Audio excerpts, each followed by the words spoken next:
but if it's not, I would prefer to address it at the end just so that it doesn't, I don't go off tangent, which tend to happen a lot and then drag the training even longer, right? Okay. Lead generation expert. Perfect. All right. So in today's webinar, just make sure everyone could hear me well. Yes, in the chat, everyone could hear me. You could see my slides. Awesome. So in today's masterclass, we are really going to cover how to turn leads into clients without hard selling. And I want to be very sure to let you know who this is for and who this is not for, right? And really in this process, we are going to make sure that you go from an untrained salesperson, but maybe you have been to sales training before, or maybe you have been trained by sales managers, or maybe you have been trained many, many years ago. And some of what you know as sales knowledge is a little bit outdated already to become a master at sales and influence.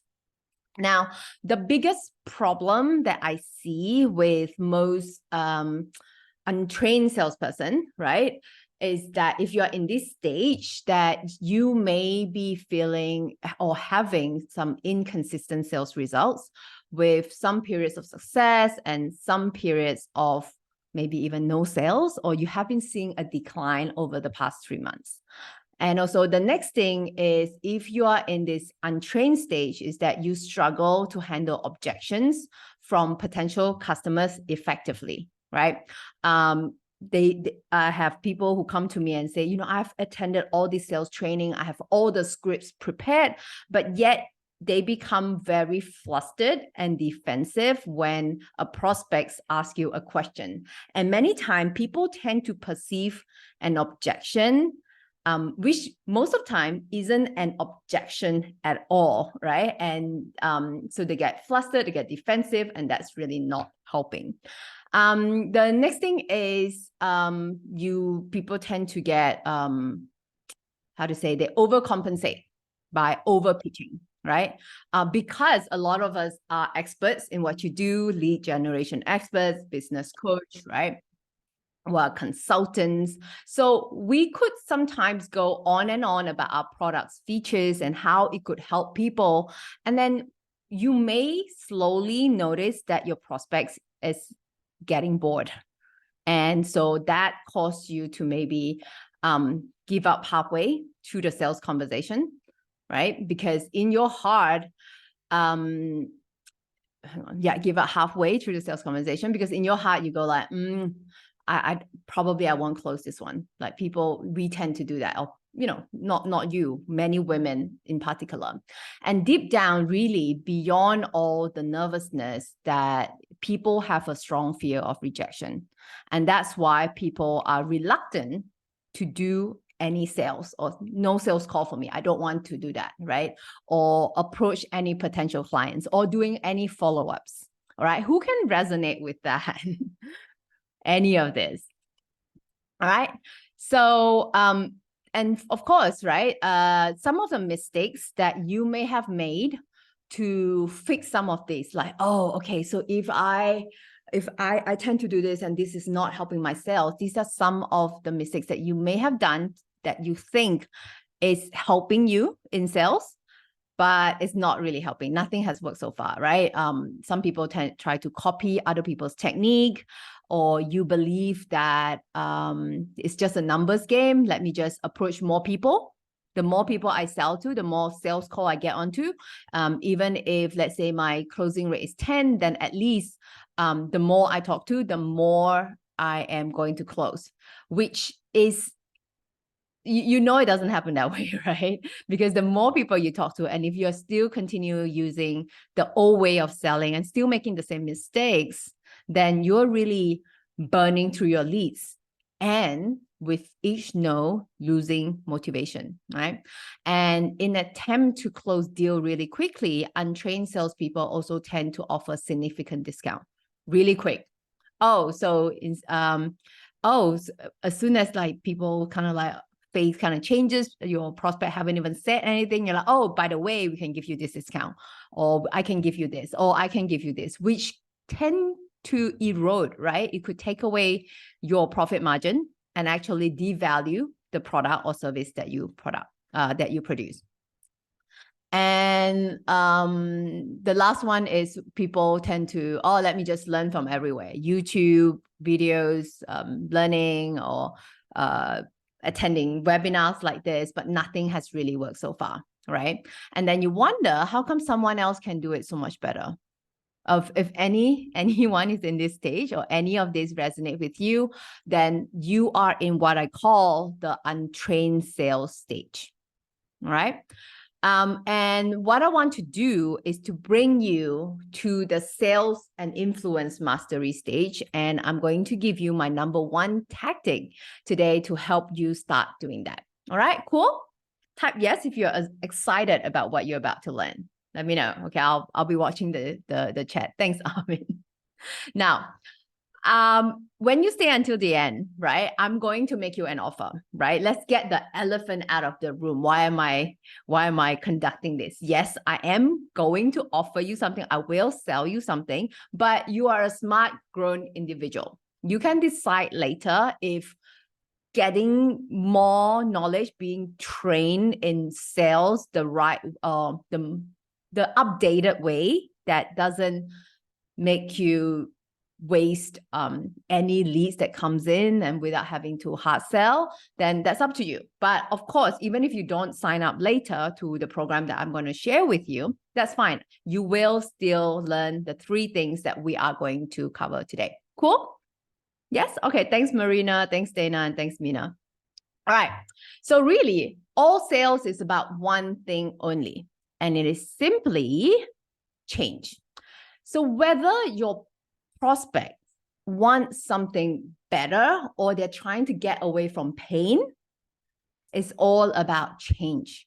It's about how good you are at helping your prospects see that in their mind, and that by changing their situation, by paying for your products or services, is far less risky for them than doing nothing at all, right? Changing the status quo. The problem could stay the same and nothing changes for them. Which one is more risky? Paying for you or stay the same, right? And that's what sales is. But you have a problem though.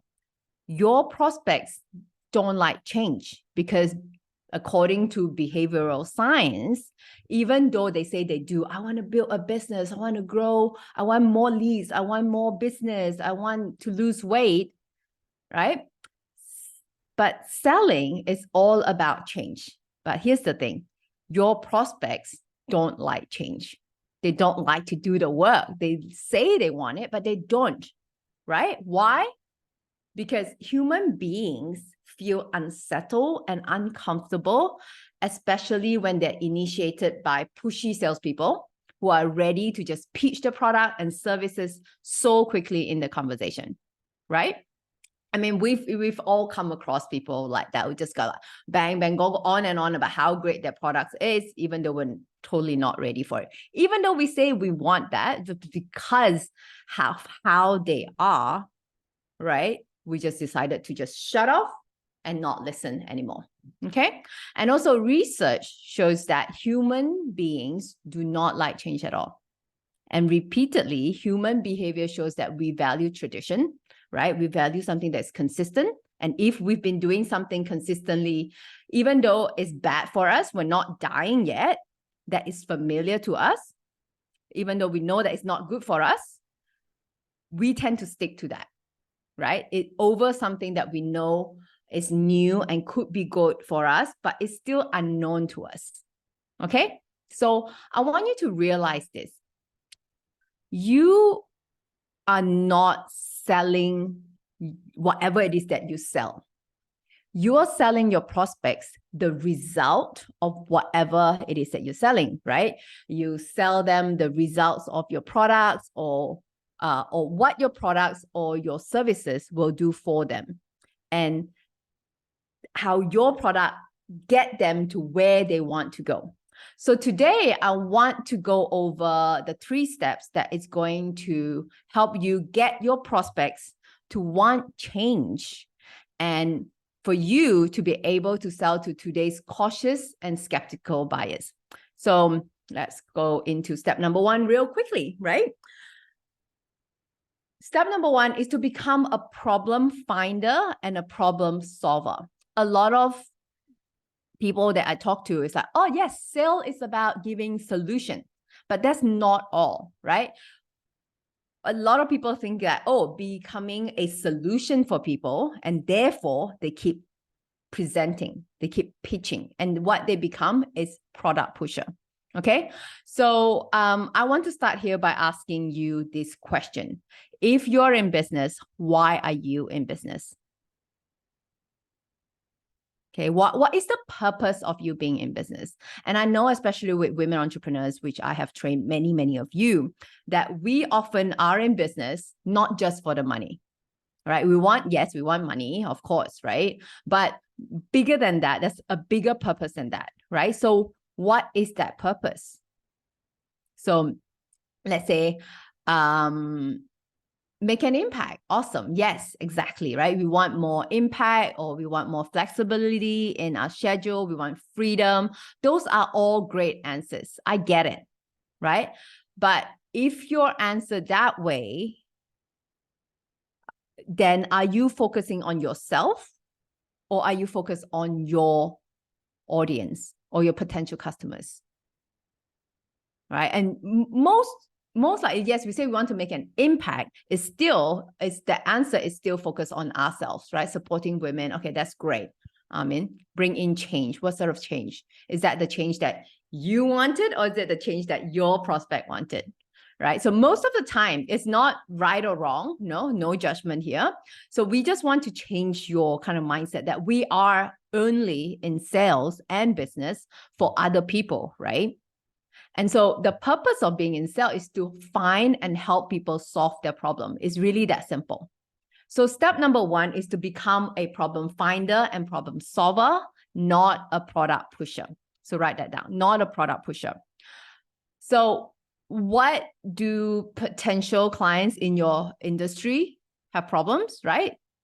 So write down 2 problems that your prospects have. Okay, just think it in your mind. If you don't have time to write it down, think it in your mind. Okay. Now, here's my question for you. Does your solution solve these problems? Yeah. Okay. So I think at this point, most of you are probably thinking in your mind, yeah, my prospects have problems and have solution, right? And so another question for you, if your prospect have problems and you have the solution, why are they not buying from you though? What's the missing link? So can I make a suggestion? Right? The missing link is not your leads. It's not your mindset. It's not that you are not motivated enough. You're not listening enough to enough personal training, or you haven't been journaling enough. You're not, you don't work hard enough. Right? I mean, how many of us work our butt off, right? How many of us just listen to personal development podcasts, read personal development book? Most of us do. Most of you do. And yet you're not making what you want in sales, right? So the missing link, right? It is what you are saying, or more importantly, not asking your sales or not asking your prospect on your sales or your sales interaction.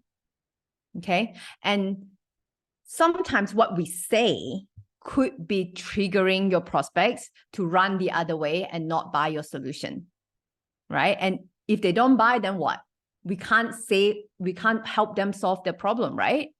So once you learn the right thing to say, or right thing, or more important, not right thing to say, right question to ask, then you learn when and how to ask those questions. It becomes like you don't have to do the pitching. You're letting your prospects tell you what they want. Okay. So you can have a lot more sales when you are asking question instead of you being the the solution for them, right? So if you can do that, you can really double, you can triple your income overnight, right? So remember, as a salesperson, whether you like it or not, right? I know that with a lot of women, we want to be in business, but we don't quite like the selling part, right? Maybe we have some icky notion about selling. But here's the thing, when I used to be like that too, but today I see myself as the problem finder, not just a solution. Because a lot of time, your audience or your prospect don't even know they have a problem. So we have to help them find that problem and articulate that. Okay? So problem solving, problem finding. Okay? So especially in this post-trust era, everyone have been sold to badly. So sometimes it's the thing that you say that kind of trigger them, like, oh my God, this person is trying to sell to me, and immediately they just shut down. Okay, so what this means is you have to learn how to ask the question, the right question at the right time to help them uncover challenges and problems that they didn't even know they had, right? And do realize this, that most of your prospects, when you first talk to them, don't even know they have a problem. Or maybe they know they have a problem, they don't really know how bad the problem is, or what are the consequences if they don't do anything to solve the problem, or how bad it could actually get. And you're not in the position to tell them how bad it is. You're in the position to ask them the right question so that they will realize by themselves, oh yeah, if I don't do anything about it, it's only going to get worse. Okay. And of course, we are also going to help them find more questions that they didn't know they have. Okay. So the problem is most salespeople are product pushers, as I mentioned earlier. And most salespeople have been trained to do what? They have been trained to ask a few logical-based questions, like, Michelle, what kind of problem do you have? And by the way, what type of budget do you have for this? And what solution are you looking for? Right? And then when people answer it, what do? Typical salesperson, they go into their sales pitch. They start talking about the features. Oh, we can give you this, we can give you that, and then the benefits of the products and how they have the best of this, we have the best of that, we have the best customer service, we won awards, right? But doesn't every salesperson say that? Right? I mean, how many of us have been trained that way or have been sold that way and thought that that is the way how sales goes and that we should be doing it that way, right? And realize this, while, untrained salespeople, it's not our fault. We've been sold that way and we thought that's the best way to sell. And so we do the same thing, right? So how many of you are still doing that or currently doing that in your sales call?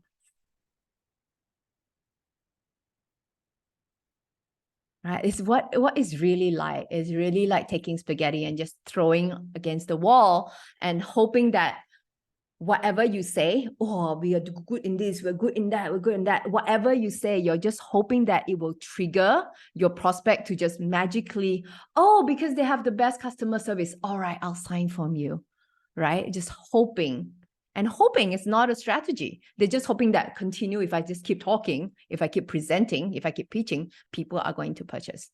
Okay. And that's what many untrained salespeople or entrepreneurs do, where they just hope and pray that something that we say will trigger people to buy from us, which is a really hard and unpredictable way to make a living, right?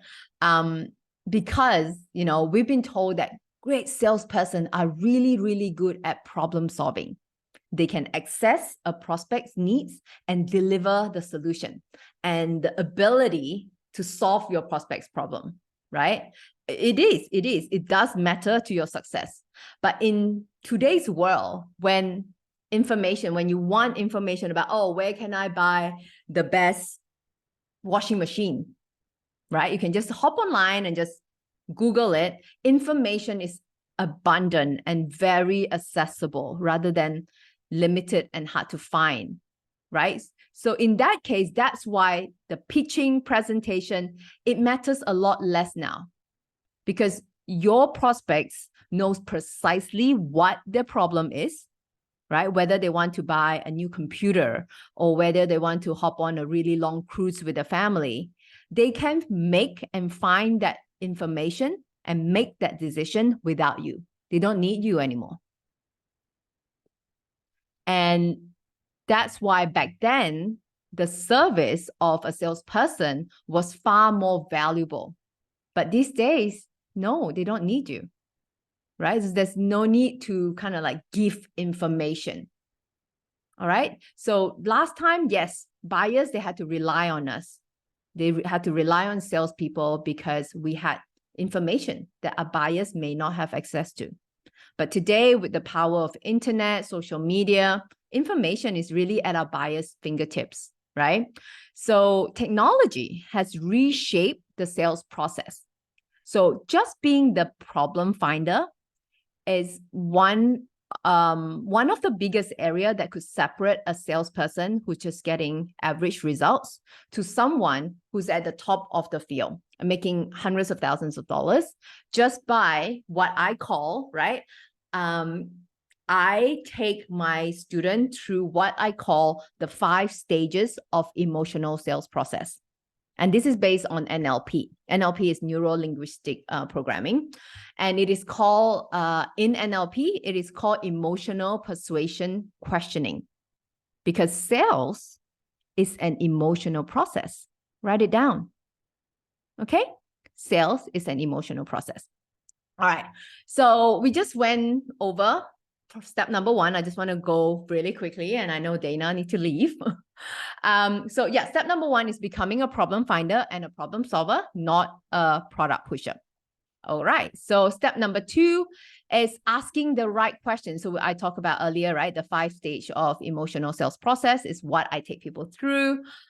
Step 2, asking the right question at the right time in the conversation. Now, let's cover something important to back this up. All right. I thought, like back then, I've always thought that I used to avoid sales. I thought that sales is just something that I cannot be good at, right? I still remember I had my first sales job when I was 17, part-time at a telemarketer for a hotel. And at the time, the hotel would give us a script. They even give us some, sales training in between making those cold call. And I was really learning, and this is like more than 20 years ago. And I was learning the traditional selling skills. And even at a young age, I've always been fascinated by human psychology and what really makes people do or don't do something. And what I noticed was that whenever they tell us to do something, or whatever that it was telling us to do was certainly not working, because I was getting a lot of rejection than I was getting yeses. And they told us, it's really just a number game. You call 10 calls, maybe 1 will hit it. And the more you call, the more yeses you get. But I'm human, right? I hated getting rejected. And when people answered the call, they sounded really annoyed that we interrupted their days. And it made me feel terrible at wanting to make another call, right? And even with the successful yeses, when people actually say yes, oh, cool, okay, yes, something that I would want, it didn't quite feel good for me. And selling felt like manipulating, right? It felt like over-promising. It felt like I am arm twisting people and just over-promising, or sometimes like it's like a me against you type of thing, right? Like having to give discount, and it just didn't sit right for me. So of course, eventually I decided that sales is not for me. And for like the next 10 years, I avoided it like a plague. Like sales, hell no, not going to do that.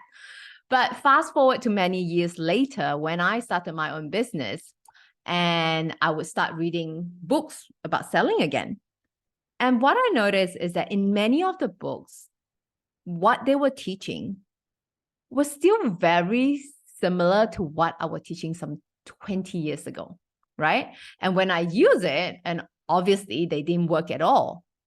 And I find that when I use it, I would actually lose more sales than if I don't use them at all.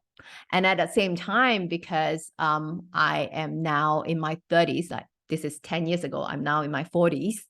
I was also picking up NLP course to learn more about behavioral science and human psychology. I can finally afford it. When I was younger, I could not afford it, so could not do that. So when I was finally like, okay, I'm older, I could invest in my own education, I learned that. And then I realized that human beings make decisions, and I just realized that it's actually pretty easy in a way. And how we can persuade someone to do something and not to do something, right? And just really check this out, right? According to behavioral science, there are 3 forms of communications, all right? And if you understand that in persuasion and where you are now in your sales ability compared to where you could be, this could be completely life-changing for you, right? We're going to explore the 3 ways of how sales is being done. And the first mode of communication is what we call the era 1 type of sales. It's just really like what that telemarketing company that I used to be in some 20 plus years ago, right? It's what we call boiler room selling. Now, what is boiler room? Boiler room in a business context means a busy business center of like full of activities, right? Selling really questionable goods by phones, right? That's how sales really started many, many years ago.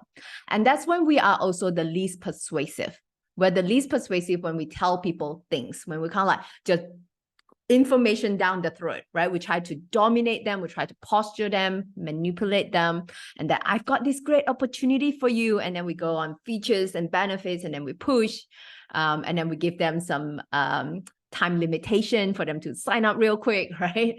And that's really like, and we know that it's the least persuasive way, right? And really, when we know that now, right? When we try to get our spouse to do something, right? When we tell them, hey, you need to do that, what do they typically do? They push back, right? It's just human behavior one-on-one. People don't like being told what to do. All right. So just let me see. Just let me know if you're doing some of these boiler room tactics in yourself right now. Okay. Number 1, presenting. All right. So a lot of people, we have been taught that, oh, if you have this amazing 50 slide decks presentation and you show people how good your products or services are, then people are going to purchase, right? I mean, every business owners, all your competitors are doing the same thing. They are all telling everyone that they're the best at that, right? I mean, which business go around and say, hey, we're the best in the industry, or we're the 5th best in the industry? No one does that, right? Everyone says they're the best or they have the best. So your prospects actually trust you less when you say things like that. Okay. And also because they're used to every salesperson saying the exact same thing. So according to data, it's not very persuasive if your presentation is more than 10% of more than 10% of your entire sales conversation. So now ask yourself, how much do you talk during your sales call? More or less than 10%? All right. So how about storytelling? A lot of people think that, oh, with story, you can sell people with story. Yes, you can sell people in story, but that's in the marketing stage of the sales process, not during sales. You do not use storytelling. And guess what? When you start storytelling, people get bored, right? So don't do that. If you have been doing that, you got to stop it. All right. The next one, putting sales pressure on people. Do you do that? Right. And that's a big one. Okay. Putting sales pressure on people. Like, just do this now. Here's the discount. Okay. Or if you don't do it now, we're going to be doing, right? Okay, putting sales pressure. So we don't do these mistakes anymore. So the second form of communication is called consultative selling. This is the era 2 type of sales.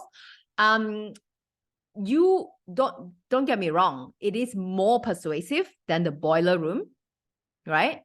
But this type of selling, people have been through it for many years because these came out in the 80s. So if you think about it, 40 years of people asking logical based question, surface level question, right? Because if you ask people sort of logical based question, what would you get in return? Logical based answers, right? And so again, do people buy on logic or emotion? Brain studies have shown that it's proven that it's 100% emotion, right? And then they just justify it with logic. Just for example, I want that luxury handbag. Is that logic? No. It's because our emotions, I really want that. And then we justify to ourselves that, oh, maybe it's a good investment. Maybe I can pass it down to my children, all of that, right? So here are some examples of some consultative questions that trigger sales resistance. So please never use them. Do not use this. These are so outdated. Your prospects have heard them hundreds, if not thousands of times before. All right. Sharon, what's keeping you awake at night? Do you still ask this question? Right? So these are good questions to kind of ask ourselves in the research stage, in the marketing stage, not during sales stage. All right. How about this one? Tell me 2 problems that you're having the most, right? Or who besides you would be involved in this decision? Boring. Okay. You have to reword this. Okay. What are you looking for in a solution? Once again, surface level question. You have to learn how to go far deeper than that if you ever want to pull out any sort of emotions and get them to persuade themselves and create massive urgency for them to do it now, right now, and not down the road. Okay. Yeah, I mentioned this already. Like, what sort of budget have you set aside? Okay. We can't ask this surface level question anymore. Okay. Now, maybe you have been taught to ask this question, but I want you to now throw them out because they have been asked this question many, many times before. Okay. Now, of course, this is more persuasive than the first mode of presentation, telling your story, the boiler room type of selling, putting self pressure, trying to manipulate people, right? But there is a business. And that's the third mode of communication, which we call dialogue. Okay, write this down. This is when we are the most persuasive. We're the most persuasive when we allow others to persuade themselves through a dialogue. And this is when we ask what we call that emotional sales process questions. All right. So how do you do that? How do we allow others to persuade themselves? Right? So do we just kind of like show up and give them, hey, go ahead, persuade yourself. And by the way, write out that check and pay me through this link. Of course not, right? You have to learn specific skill question and also when and how, what's the tone of your voice? How to ask them in a step-by-step structure that would get your prospects to sell themselves rather than you trying to sell them. Okay, so how do we jump into these different stages of questioning and then voila, they buy? All right, so now I want to ask yourself, which era of sales person are you in? Boiler room, consultative, or dialogue with emotional sales question? All right, I want you to be really honest with yourself here. Because if you want to go somewhere, we always need to know where our starting point is, I believe. Because we don't know where you are, it's hard to get to the destination, right? Okay, sort of consultative dialogue. Okay, great. Thank you, Armin. Now, here's the challenge with that, right? If you're still selling using consultative techniques, and that works against human behavior because it triggers sales resistance. And today's information age buyers in their way of thinking, right? Today's consumer, they don't like to be talked to, they don't like to be sold to, and they don't like to, it triggers their kind of like, oh, she's trying to sell me when she asks those questions that I listed just now, right? They want to be asked, they want to have a human conversation, and most importantly, they want to be understood. I mean, we have been sold to, right? So you see the difference, right? So do you see the friction of why you're not able to sell as much as you want to?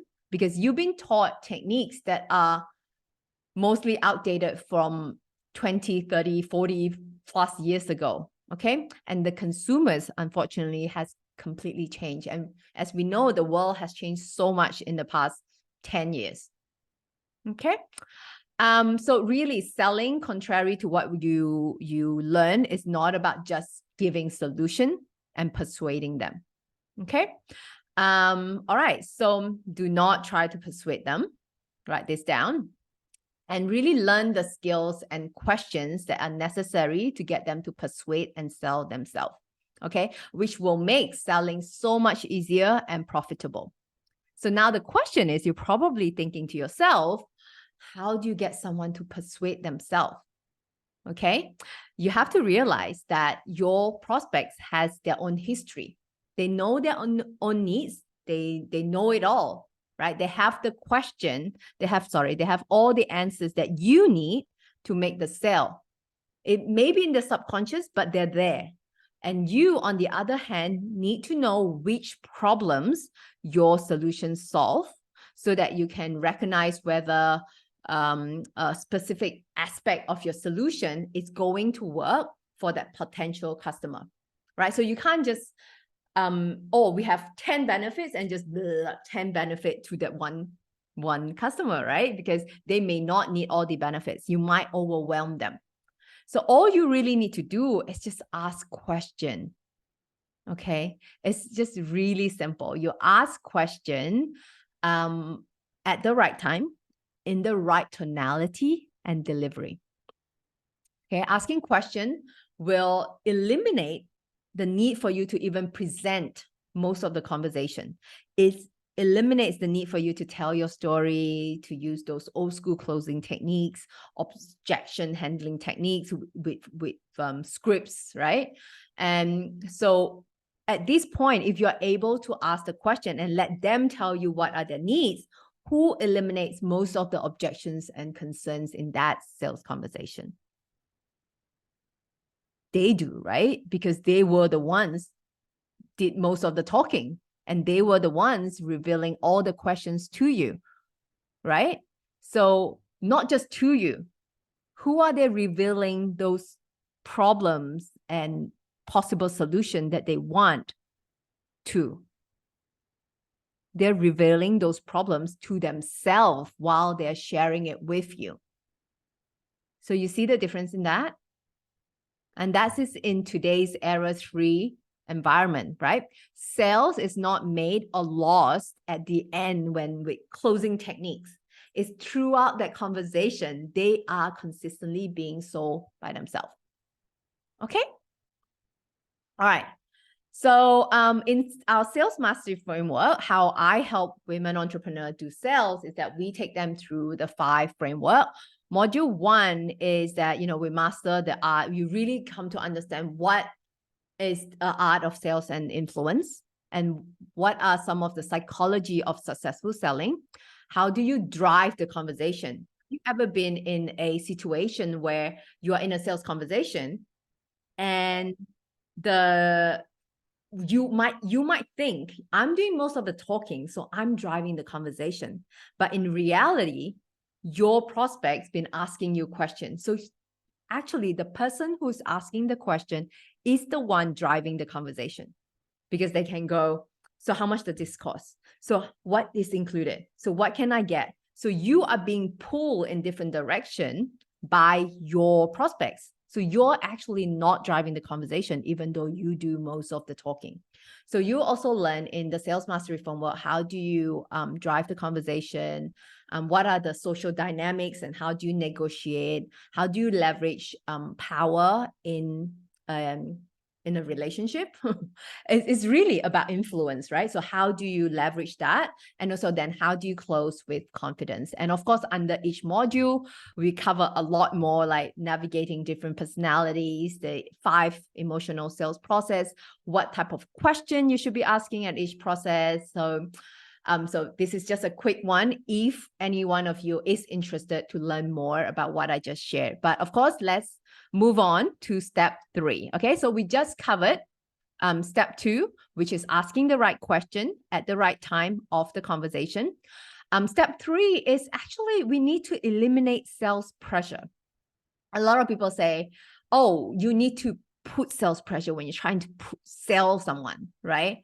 And this is extremely important for you to go from where you are now to become like the top sales or top in your industry who gets all the recognition, gets all the money.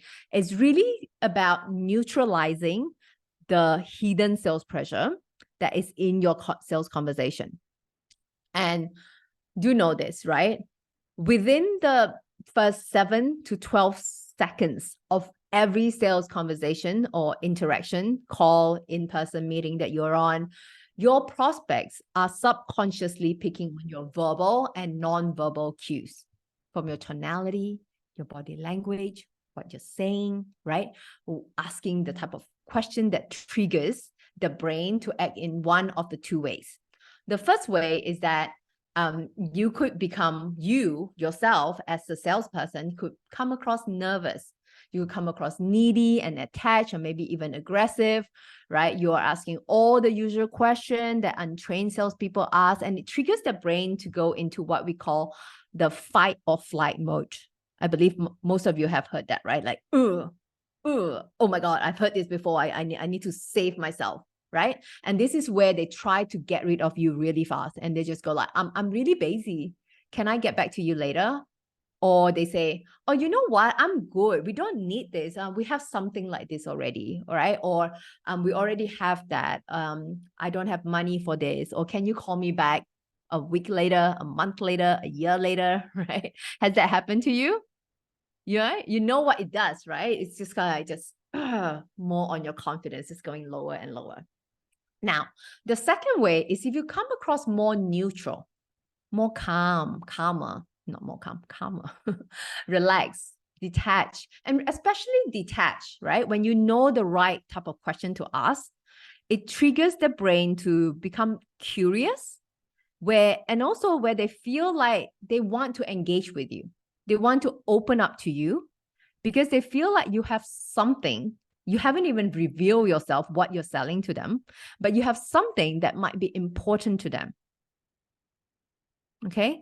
But of course, you know, as the salesperson, we need to focus on whether or not there's a sale, right? There's even a sale to be made, even or not they have a problems, or whether we can actually help them. But we need to still stay detached from the expectations of making a sale, right? Because I call it sixth sense or whatever. When we do that, we automatically take the pressure out of that conversation, and it allows them to feel comfortable enough to open up to you, to want to engage with you, and also to tell you the truth about the needs, right? In order to move forward with whatever it is that you sell. Now, if the language or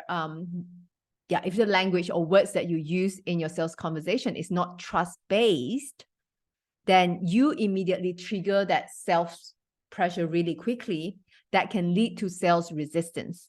And all walls goes up immediately, right? When someone tries to sell us something or tell us something, we tend to think subconsciously, is this relevant to me? Can I trust this person? And then would this be applicable to me right now? Because our brain is lazy. We just kind of like do not want to process new things. Okay. So now I want you to really imagine how selling would be like for you if your prospect did not feel any of the sales process, right? And that helps them to really just throw out any resistance and objections at you. And if you learn how to disarm them, right, even within the first 10 seconds, how you can avoid creating sales pressure, Because, if they feel treasure from you, even from the beginning, then what do, right? They tend to shut down really quickly. They don't open up to you, right? And when you ask them question, as I mentioned earlier, selling is not adversarial. It's not like me against you. It's me sitting, how I imagine it is like me sitting next to you, and together we are discovering what's the problem you have and how I can help you through it. All right. So just a quick one. So an example, okay? Just an example. I want to do a bit of a role play, if anyone would do this, is that, let's start with this example. Let's say, how do you react to a question, right? If a prospect says it really early in the conversation, why should we go with you? We already have XYZ company that is helping out with leads generation, for example. Why should we go with you? What would you say what would you answer to that? Type in the meeting chat for me. Just do a little role play here. Okay, so let's say your prospect say, why should we go with you? We already use XYZ company. Why should we even have this conversation? Let me tell you what they're trying to do there when they say that very early on in the conversation. We already have someone who's doing this for us. What they're trying to do is they're waiting for you to give them your sales pitch. Oh, because we're better in this. We've been doing this for the past 20 years. This is our results, blah, blah, blah, blah. They are actually waiting for you to give them your sales pitch, whether they realize this or not. It's a sort of like a subconscious thing that people do. They're waiting for you to kind of like give them your sales pitch so that they can pick you apart. The more you say, the more objections they can have with you so that they can get rid of you, right? And that's the typical response, right? Most untrained salespeople, they'll go like, oh, let's say you sell sales life insurance. More people would say, oh, why should you go with me? We've been rated #1 company. We have the best price. I want to save you money. We have the best customer service. We have AAA rating, right? We got the best of this, best on that. And as I mentioned, most salespeople say that, okay? And they already know you're going to say that. So don't do that. Do the opposite. And take control. Instead of telling them why they should go with you, find out why do they even ask you that first question, right? Why do you even ask the question? In other words, like what's behind that question? When someone, write this down, if someone asks a question really early on in the conversation, and you shouldn't be answering their question because now then they're driving the conversation. So what you want to do, right, is in the new model era 3 selling, when you're having a conversation, yes, we did say a dialogue, but a dialogue doesn't mean you answering all their questions. Okay, let's hear the difference. So let's say your prospects say, why should we go with you? We already have a company for that. You can say this. Well, you know what? You're correct. Oh, good to hear that you are now with XYZ in this area. I'm not quite sure about how we can even help you yet. So I'm going to need to ask you a few questions so that I know and understand your situation better. And let's see from there, 5 minutes from now, I might be able to come back to this question and answer you then. Right? So now see how you kind of gain control of that conversation again. And of course, right, you need to answer this in a calm, relaxed, collective voice, confidence that you're not like, oh, I'm just here trying to sell you things. And now you kind of trigger their curiosity.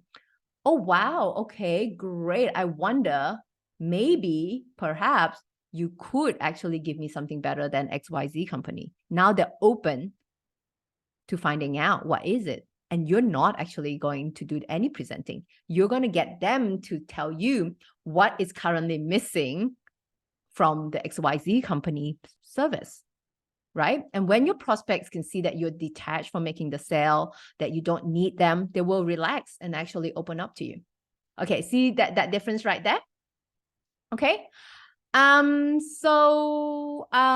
like I mentioned earlier, right? So that's just a quick 10 minutes for me to show the difference and what's the new age selling could be like. And if any of you is in fact interested to be trained more in a 12-week NLP, human behavior-based sales program to get you from being an untrained salesperson to become a master and sales influence, I can spend the next 10 minutes real quick. I know we're kind of like going over time here to share a little bit about the program. Is that okay? And what's included?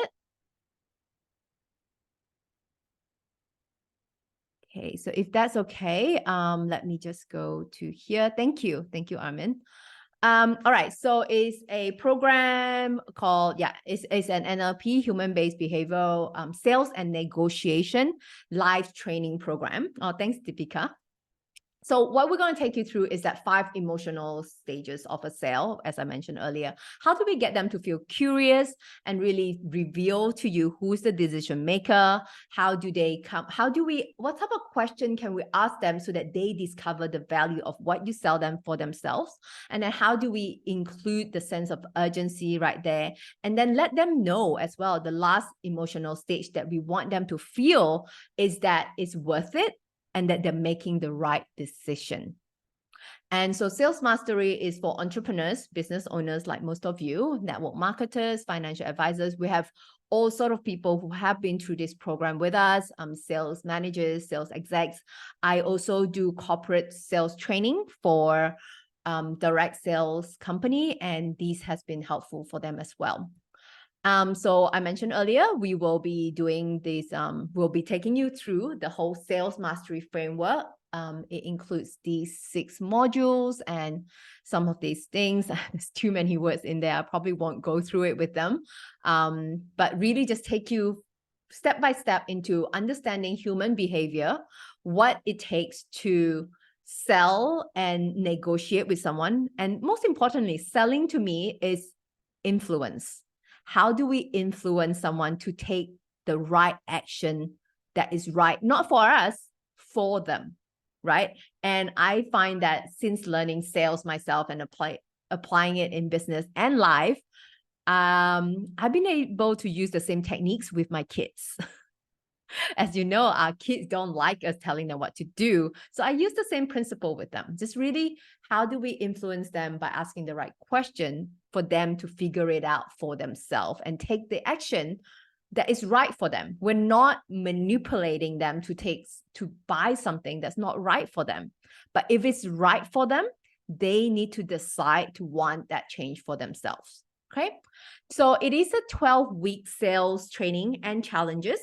You get lifetime access to the 6 modules of videos and audio training.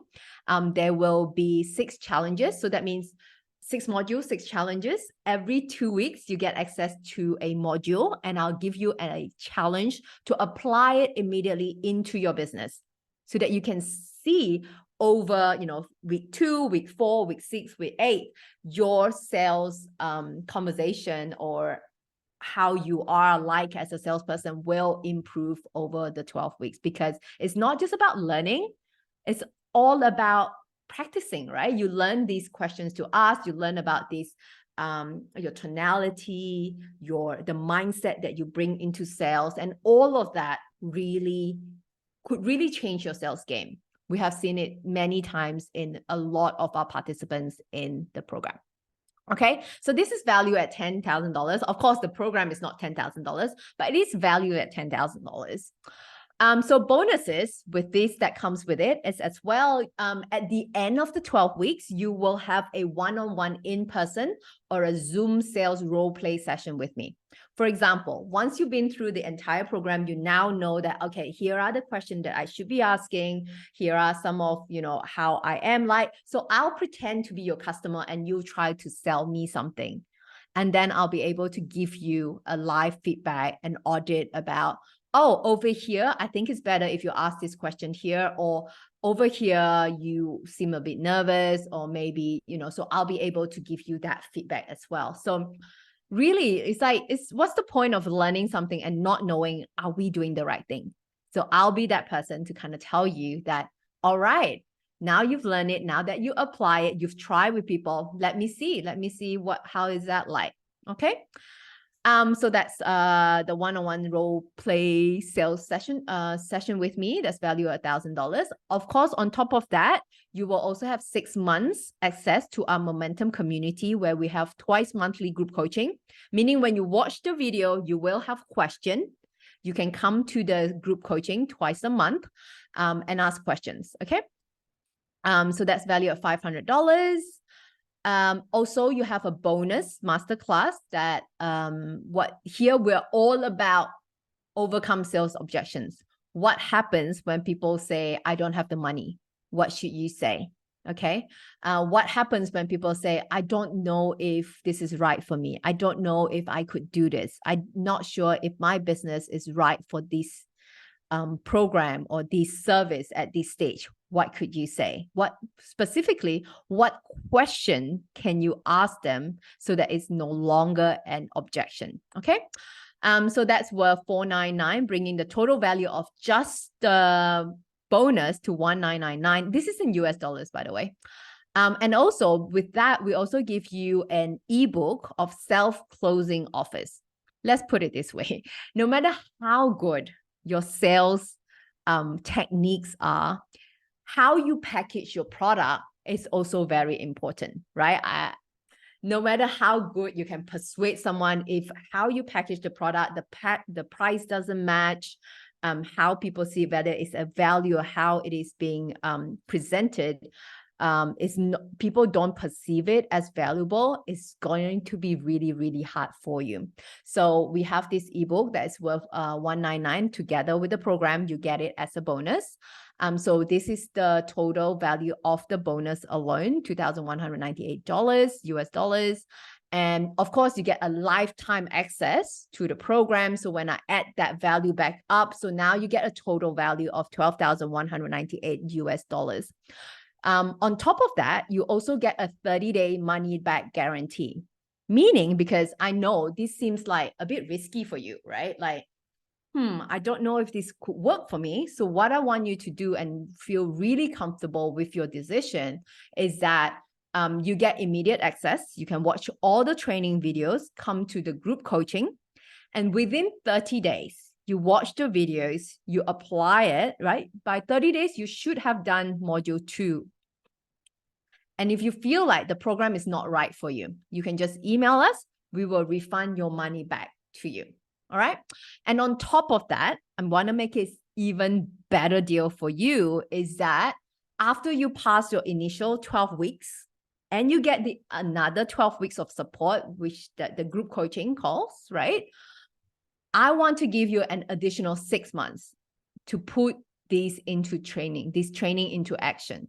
So if you learn all of this, have the training, have the critique call, and then take what we teach you and really start maybe putting on offering more sales calls for yourself, or you take these and train your salespeople. And if you don't see positive results from this, right, you simply show us that you've done the work and it's not working, we'll refund your investment. And why do I do this? Because I feel like you shouldn't have to pay for something that doesn't work. And because I am so convinced, I've taken many people through the program, it's not a risk for me. So that's why I'm willing to put my money on the line. And that's how much I believe in this training. All right. And so for you, you have the guarantee that if I learn this and apply, it doesn't work, you get your money back. What's the risk here? All right. All right. So your investment. Okay. So as you know, it is $12,198, which is in AED 44,803. Usually we sell this at $2,997, but for this intake only for the IHW members, we are offering it at $1,997 US dollars, which is AED 7335. Okay. So again, just a quick one. There's payment plan. There's a link. If the team could just drop the link in the chat, the checkout link, you can just hop over, check out. And also, if you do it within the first 24 hours, I'm going to give you a discount because I love my early birds.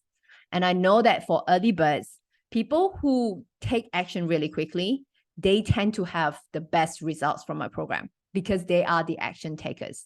Okay, so thank you, Team IHW. There is the link in the chat. So if you just click over to check out, and that's already, I believe, a discounted link, right? So the early bird for the next 24 hours, I take $500 off.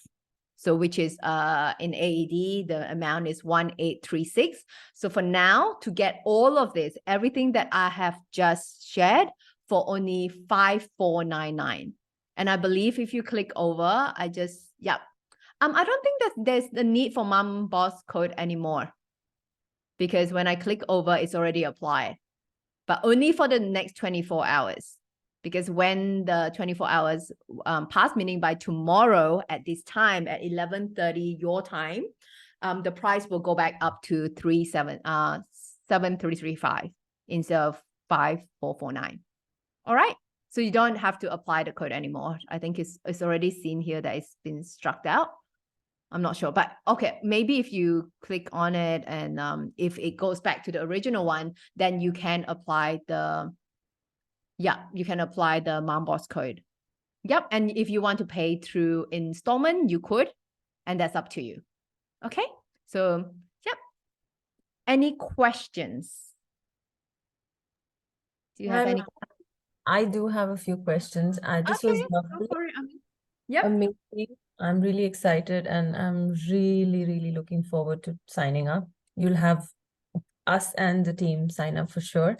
I had a question which I popped up in the chat before, so I just want to ask it. Oh, okay. I may have missed. Sorry. That's fine. I'll ask it because it's kind of a long format question. My question was essentially when you were talking about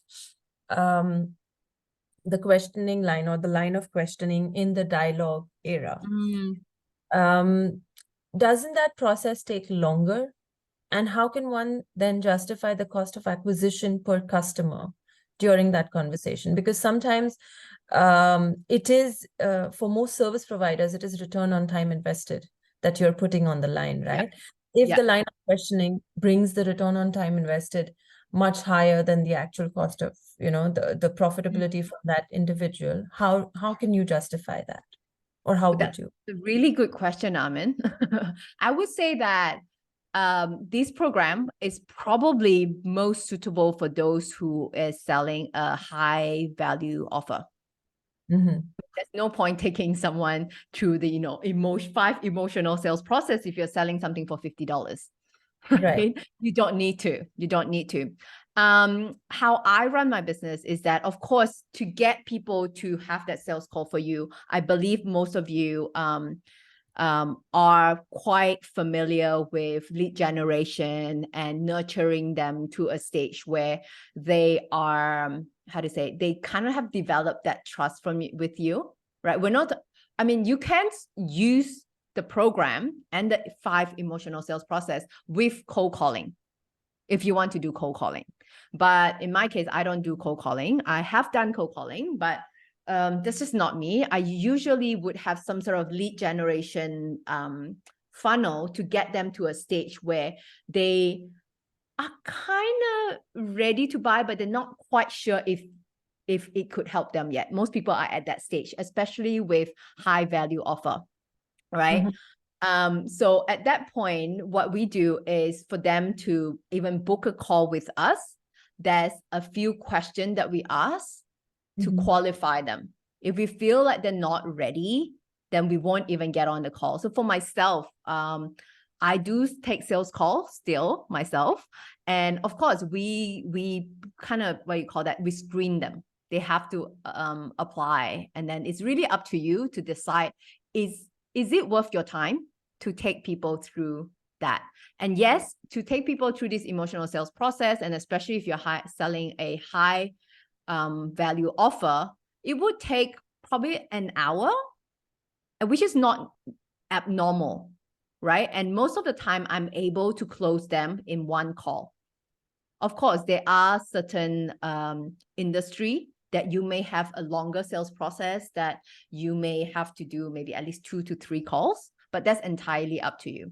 But usually with this, you are able to get them to see that value for themselves. And if you ask them question like, okay, so you do see this problem, and what happens if we don't make any change? What happens if the problem continues for the next 6 months? Usually they'll tell you my health would deteriorate or the business will go down, and they will come up with the catastrophe themselves, and they will kind of like, oh, if I don't do anything, my business is going to go down. So they will in fact go like, okay, where can I sign up now?